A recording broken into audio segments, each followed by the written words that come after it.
Telangana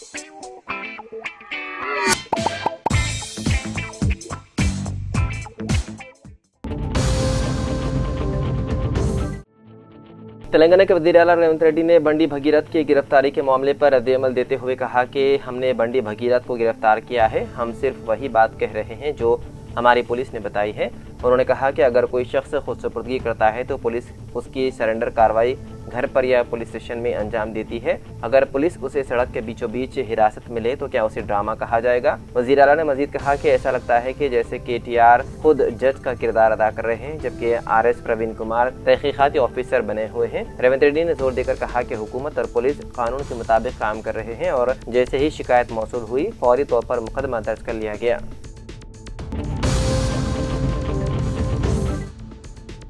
Ebola के बढ़ते हुए खदशात के पेश नज़र हिंदुस्तान की वजारत सेहत ने जमहूरिया कॉन्गो, युगांडा और जनूबी सूडान से आने वाले या उन ममालिक के जरिए सफ़र करने वाले मुसाफिरों के लिए एडवाइजरी जारी कर दी है। एडवाइजरी के मुताबिक बुखार, क़य, इसहाल, शदीद कमज़ोरी, गले में दर्द या बगैर किसी वादे वजह के खून बहने जैसे अलामत ज़ाहिर होने पर मुसाफिरों को इमिग्रेशन क्लियरेंस से कबल फौरी तौर पर एयरपोर्ट हेल्थ हुक्काम को इत्तला देने की हिदायत दी गई है। हुक्काम ने खबरदार किया है कि इबोला की अलामत सफ़र के बाद 21 दिन के अंदर भी ज़ाहिर हो सकती है, इसीलिए मुतासरा ममालिक से आने वाले अफराद को अपनी सेहत पर मुसलसल नजर रखने का मशवरा दिया गया। वजारत सेहत के मुताबिक अब तक हिंदुस्तान में इबोला का कोई मामला रिपोर्ट नहीं हुआ।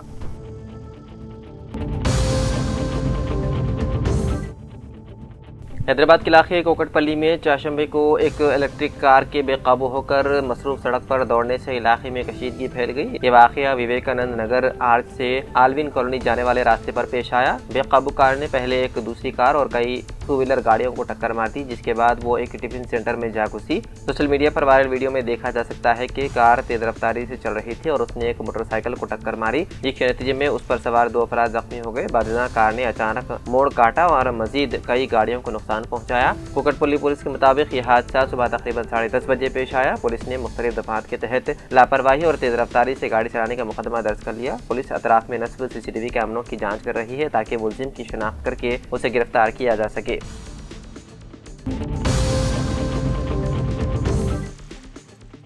वज़ीर आला रेवंत रेड्डी का पर्सनल असिस्टेंट जाहिर करते हुए बड़े बड़े बिजनेसमैन से करोड़ों रुपए का मुतालबा करने वाले शख्स को पुलिस ने गिरफ्तार कर लिया। पुलिस के मुताबिक जिले मेदक के शिवमपेट मंडल के मुनीराबाद गांव के मदाफात में वाक़े RR रियल एस्टेट कंपनी के मालिक को फोन करके खुद को वज़ीर आला रेवंत रेड्डी का पर्सनल असिस्टेंट जाहिर करने वाला शिवमपेट गाँव का रहने वाला उपल संतोष गुप्ता ने रकम का मुतालबा किया था। मुलजिम ने कंपनी मालिकान को बताया कि उनकी जमीन का मामला मसाइल से 2 4 है और उसके रियासती वज़रा से करीबी ताल्लुकात हैं। उसने दावा किया कि अगर रकम दी जाए तो वो तमाम मसाइल हल करा सकता है। RR रियल एस्टेट कंपनी की शिकायत पर कार्रवाई करते हुए पुलिस ने संतोष गुप्ता को गिरफ्तार कर लिया। तहकीकात के दौरान पुलिस ने इंकशाफ किया कि मुलजिम उजरा के साथ ली गई तस्वीर दिखाकर बिजनेसमैन अफराद को धमकाता और अचर और रसूख का खौफ दिलाकर रकम वसूल करने की कोशिश करता था। हैदराबाद के कुतुबुल्लापुर, कोम्पल्ली, सुचित्रा और मेडचल के अतराफ इलाकों में जमीन के तनाज़ात और तालीमी इदारों को निशाना बनाकर भारी रकम वसूल करने वाले मुलजिम संतोष कुमार गुप्ता की सरगर्मियों से मुतालिक मजीद चौंका देने वाले इंकशाफ सामने आए हैं।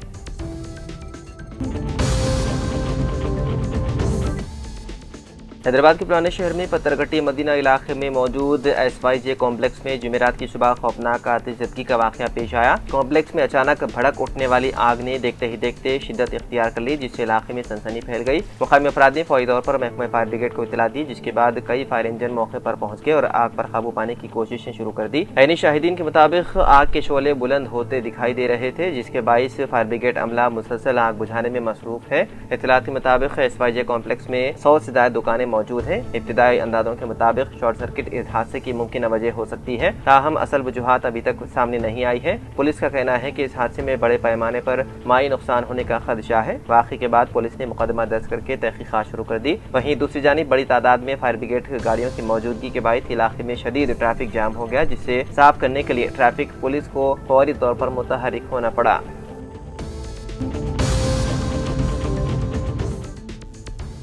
मगरबी बंगाल की सूबेंदु हुकूमत ने जिम्मेदारी संभालते ही बड़े ऐलानात के साथ मुतनाज़िया फैसले भी जारी करने शुरू कर दिए हैं। गुज़िश्ता 24 घंटों में रियासत की बीजेपी हुकूमत ने 2 इंतहाई मुतनाज़िया फैसले लिए हैं, जिस पर आने वाले दिनों में हंगामे के कवी इम्कानात हैं। पहला फैसला तो ये है कि स्कूलों के बाद अब रियासत के सभी मदारिस में भी दुआया जलसे के वक्त वंदे मातरम लाजिम करार दिया गया है। हुकूमत के जरिए जारी नोटिफिकेशन के मुताबिक हुकूमत से इमदाद हासिल करने वाले सरकारी व गैर सरकारी सभी मदारिस में अब वंदे मातरम लाजमी तौर पर पढ़ना होगा। वहीं दूसरी जानिब मुतनाज़िया फैसला सरकारी मुलाजिमीन से जुड़ा हुआ है, जिस पर हंगामा होना यकीनी है। दरअसल हुकूमत ने हुक्म जारी किया है कि सरकारी मुलाजिमीन बगैर इजाज़त मीडिया में बोल नहीं सकते। सरकारी मुलाजिमीन अखबारात या टीवी चैनलों को इंटरव्यू भी नहीं दे सकते, हत्ता के बगैर इजाज़त लिखने पर भी रोक लगा दी गई है। ये हुक्म बराह रास्त सरकारी मुलाजिमीन के बोलने और लिखने की आज़ादी को महदूद करता है। जारी हुक्म के मुताबिक मुलाजिमीन मरकजी या रियासती हुकूमतों की पॉलिसियों की मदम्मत नहीं कर सकते और मुलाजिमीन में सरकारी स्कूलों व कॉलेजों के असातिज़ा और दीगर मुलाजिमीन भी शामिल हैं। लोगों का कहना है कि हुकूमत का ये हुक्म मुलाजिमीन के लिए आवाज़ दबाने वाले कानून जैसा है। इस फैसले से सेंसरशिप बढ़ने का खौफ है और ये एहतजाज की आवाज़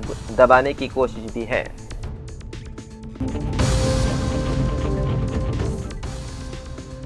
शहजादाबाद के इलाके अत्तापुर में आधी रात को पेश आए मुबैना अगवा के वाक़े में अहम पेशरफ्त हुई है। पुलिस ने लापता नौजवान लड़की का सुराग लगाकर उसे मलकपेट इलाके से महफूज हालत में अपने घर में पाया। वाबस्तुक ज़राए के मुताबिक मोबाइल फ़ोन लोकेशन और तकनीकी शवाहिद की बुनियाद पर पुलिस ने लड़की तक रसाई हासिल की। वाज़ेह रहे कि गुज़िश्ता शब एक सनसनीखेज़ वाक़े में 4 नौजवान एक कार में सवार होकर आए थे और उन्होंने मुबैना तौर पर एक नौजवान लड़की को ज़बरदस्ती गाड़ी में बिठाकर अगवा करने की कोशिश की थी। बताया जाता है कि लड़की किसी तरह उनके चुंगल से निकलकर करीबी खानगी दवाखाने में दाखिल हो गई थी। ताहम वहां भी मुलजिमीन पहुंच गए और अमले को धमकाते हुए दोबारा लड़की को गाड़ी में बिठाकर फरार हो गए। वाक़े की इत्तला मिलते ही मुकामी अफराद हॉस्पिटल के अमले ने फौरी 100 पर डायल करते हुए पुलिस को इत्तला दी, जिसके बाद पुलिस हरकत में आ गई और मुश्तबा गाड़ी का ताक़ुब शुरू किया। ताहम गाड़ी पर नंबर प्लेट न होने की वजह से मुलजिमीन पुलिस को चकमा देकर फरार होने में कामयाब हो गए। पुलिस ने मुख्तलिफ इलाकों के CCTV फुटेज का जायजा लिया, जिस दौरान ये इंकशाफ हुआ कि मुश्तबा गाड़ी के पीछे एक मोटरसाइकिल भी चल रही थी। मुसलसल तहकीकात और तकनीकी शवाहिद की मदद से पुलिस ने आखिरकार लड़की को तलाश कर लिया, जिसके बाद अरकान खानदान और मुकामी अफराद ने राहत की सांस ली। ताहाल अगवा की मुहरिकात और मुलजिमीन की शनाख्त के ताल्लुक से मुकम्मल तफसीलात सामने नहीं आ सकी, जबकि पुलिस इस सिलसिले में मज़ीद तहकीकात जारी रखे हुए हैं। इस दौरान पुलिस की जानिब से मुतासिर लड़की का बयान कलमबंद किया जा रहा है।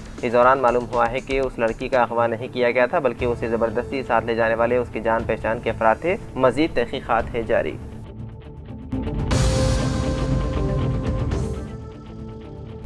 सिकंदराबाद मोइनपल्ली पुलिस स्टेशन में रिश्वत लेते हुए खातून सब इंस्पेक्टर नंदिता और राइटर विजय को एंटी करप्शन ब्यूरो के अहदेदारों ने रंगे हाथों गिरफ्तार कर लिया। तफसीलात के मुताबिक मोहब्बत की शादी करने वाले नौजवान अभिषेक ने अपने वालिदैन की राजी न होने पर पुलिस से मदद तलब की थी। ताहम इल्जाम है कि SI नंदिता ने वालिदैन से बात कराने के लिए पुलिस स्टेशन बुलाया और रकम का मुतालबा किया। रकम देने से इनकार पर नौजवान के खिलाफ ये इल्जाम लगाते हुए कि उसने अपने वालिद को मारा है, मुकदमा दर्ज करके उसे जेल भेज दिया गया। बादशाह जमानत पर रिहाई के बाद हर पीर को दस्तखत के लिए आने वाले अभिषेक से राइटर विजय ने 10,000 रुपये और SI नंदिता ने 30,000 रुपये का मुतालबा किया। मुसलसल दबाव से तंग आकर मुतासरा शख्स ने ACB से शिकायत की। ACB की हिदायत पर जब मुतासरा शख्स रिश्वत देने के लिए पहुंचा तो SI नंदिता ने उसे स्कूटी की चाबी देकर रकम डिक्की में रखने को कहा। जैसे ही मुतासरा शख्स ने रकम रखी, ACB अहदेदारों ने कार्रवाई करते हुए SI नंदिता और राइटर विजय को मौके पर ही रंगे हाथों गिरफ्तार कर लिया।